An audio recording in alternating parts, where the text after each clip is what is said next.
El gran problema que amenaza a la economía del gigante asiático. A pesar de ser la segunda potencia a nivel mundial, la economía china se encuentra tambaleante. Aunque no parezca, se mantiene principalmente de los alquileres de propiedades y no de los impuestos. Por otra parte, su PIB depende del déficit comercial con los Estados Unidos. A continuación te mostramos en detalle un análisis del déficit económico de la República Popular China. Un país que casi no cobra impuestos. Su PIB depende del déficit, esto es como si el Fondo Monetario Internacional le hubiera dado un crédito equivalente al déficit comercial de los Estados Unidos desde 1979 al 0% de intereses. Así cualquiera crece, lo que significa vivir prestado. A eso se debe sumar que es un país donde la carga impositiva no afecta en gran medida a la población, pues es una economía muy informal. Quizá te preguntes, ¿cómo sobrevive el país? Bueno, por medio del leasing de bienes raíces. Tal y como lo has podido escuchar, nadie es dueño de la tierra, solo el gobierno. Firmas un contrato de leasing para vivir en un lugar. Eso significa que en lugar de recaudación fiscal, pagas tu contrato de leasing y con ello financias al gobierno. Para los que no saben lo que es el leasing, es parecido a pagar una hipoteca para comprar una casa, pero con algunas diferencias, porque pagas tu hipoteca y cuando terminas de pagarla, la casa no es tuya, sino del que te la alquiló. Por otra parte, si te retiras del contrato antes de pagar la suma total, te cobran multas. Antes de continuar con el video, nos daría mucho gusto que te suscribas al canal, actives la campana de notificaciones y nos dejes un like. Esperamos que nuestra comunidad siga creciendo y así seguirles contando las noticias más relevantes del mundo de la economía. Este negocio únicamente funciona si vale la pena desarrollar las tierras y solo vale la pena si hay infraestructura suficiente para la gente que vivirá allí. Entonces los gobiernos locales están en un frenesí por construir para que vengan desarrolladoras y puedan recaudar dinero al vender los contratos de leasing. Esto ha provocado un interés desmedido de los gobiernos locales por la construcción y ha fomentado la creación de las famosas ciudades fantasma. Para el desarrollo de dichas tierras se necesita una gran inversión, pero debido a que no pueden emitir bonos y no reciben dinero sino hasta que venden los contratos de leasing a quienes van a vivir allí, entonces deben desarrollar su creatividad para mitigar esta problemática. Sumado a ello, el gobierno local monta una empresa privada, le pasa activos de gobierno como efectivo, tierras o acciones de empresas para capitalizar. Por consiguiente, la empresa usa dichos activos como garantía al momento de solicitar préstamos.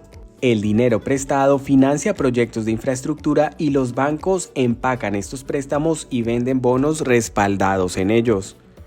Para el año 2019, estos bonos constituían el 39% de todos los bonos en el mercado chino y el 60% eran de bienes raíces de desarrolladoras que necesitaban construir en terrenos que les fueron dados en leasing por gobiernos locales.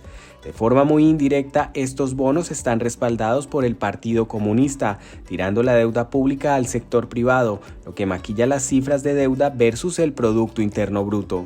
El problema es que estos son gobiernos locales y no el gobierno del país. Además, puede haber bancarrota debido a las limitaciones para generar ingresos.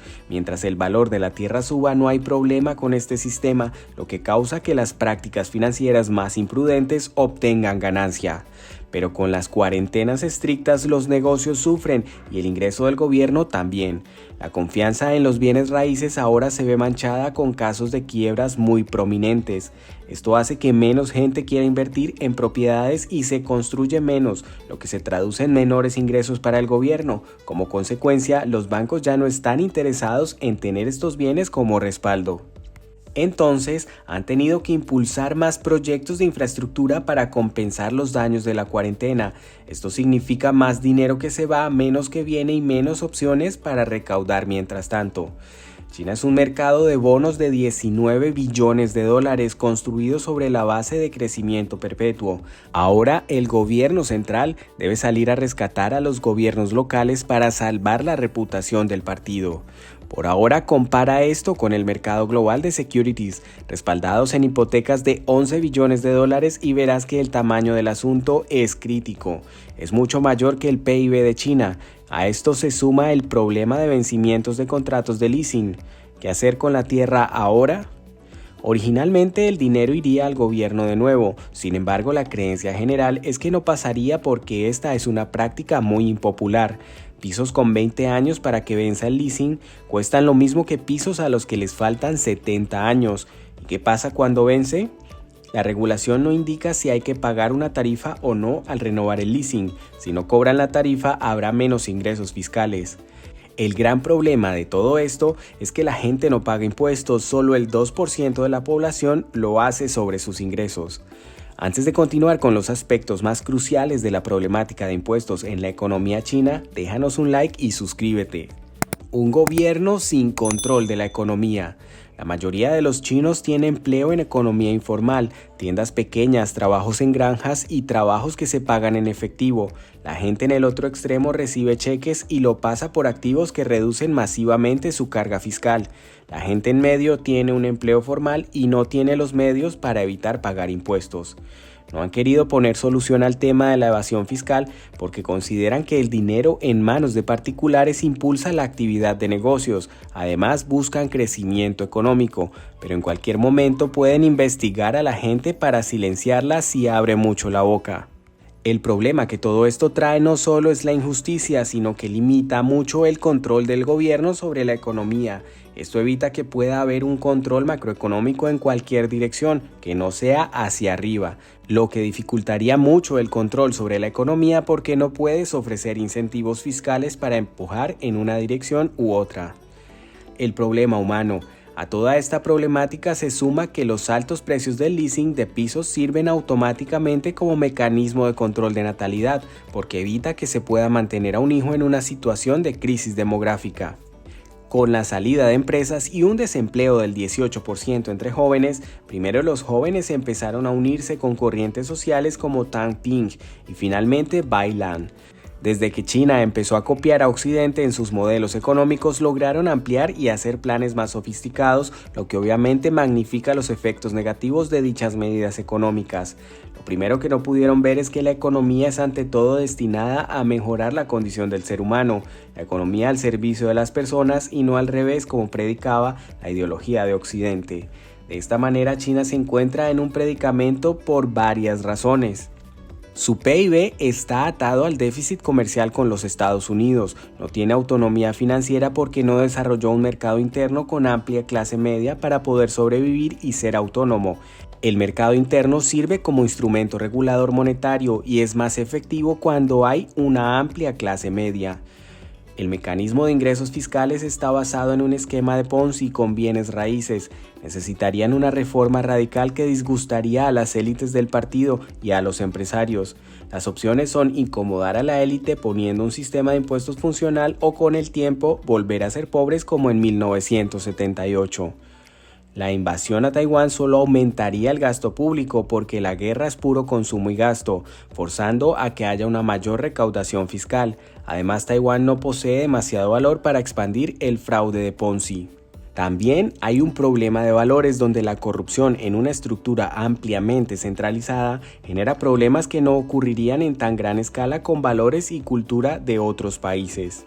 El gobierno de China es un país ampliamente reactivo, actúa con dureza frente a problemas de corto plazo y de manera inconsistente en el tiempo, pero no es capaz de atender preventivamente problemas de largo plazo. El sistema de crédito social y la censura contribuyen a que no haya un diálogo nacional. Los mecanismos de la information warfare evitan que China pueda tener ese valioso diálogo nacional y abre la puerta a rivales geopolíticos para explotar esas debilidades. El exceso de énfasis en la imagen y no en los resultados y la cultura de inconsistencia en las medidas en el tiempo no solo evita que se arreglen los problemas, sino que constituyen un área donde los rivales geopolíticos podrían atacar. Este fue nuestro análisis, pero nos encantaría escuchar tu opinión. ¿Consideras que China ha actuado de forma adecuada? ¿Cuál crees que debería ser el camino para mitigar esta problemática? Quisiéramos leer tus comentarios. En este punto nos gustaría agradecerte por haber visto por completo nuestro video. Además, estamos muy contentos de tenerte como miembro de la comunidad de Secretos Millonarios. Esperamos que no te olvides de suscribirte al canal, activar la campana de notificaciones, darle like al video y dejarnos un comentario. Estaremos subiendo nuevos videos para seguir aprendiendo sobre economía y finanzas junto a ustedes. Muchas gracias por su dedicada atención, los esperamos para la próxima.